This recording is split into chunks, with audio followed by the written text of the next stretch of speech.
Kota Subulu Salam adalah salah satu daerah pemerintahan kota yang berada di wilayah barat Provinsi Aceh.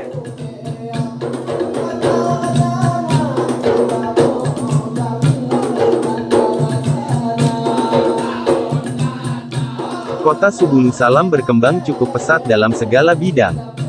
Sawit merupakan hasil perkebunan yang paling menonjol dari kota Subulu Salam dan merupakan salah satu ikon atau ciri khas dari kota tersebut sehingga para pendatang yang baru berkunjung dapat mengetahui bahwa potensi utama kota ini adalah sawit.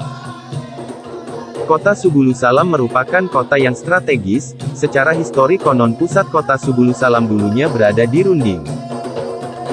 Seiring dengan perkembangan zaman ibu kota mengalami beberapa kali pergantian wilayah, dimulai dari Runding kemudian pindah ke Bustaniyah dan Simpang 4 yang kemudian diganti nama menjadi Bandar Baru. Hingga pada tanggal 14 September oleh Gubernur Aceh yang pada saat itu dijabat oleh Profesor Ali Hashimi mengganti nama Simpang 4 menjadi Subulu Salam atau Jalan Menuju Kedamaian. Nama tersebut diambil dari penggalan kata dari kitab suci Al-Quran.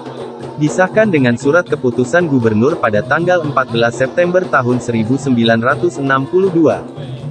Kota Subulu Salam memiliki luas daerah yang sangat besar mencapai 139.100 hektar, mempunyai penduduk dari berbagai latar belakang etnis, diantaranya etnis Singkil Boang, etnis Batak Papa, etnis Aceh, etnis Alas, Minang dan Jawa sehingga menjadikan kota ini sebagai kota yang multi etnis.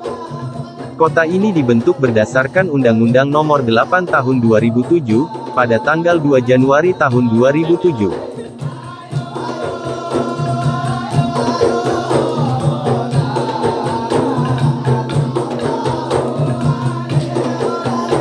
Kota ini berbatasan langsung dengan Provinsi Sumatera Utara.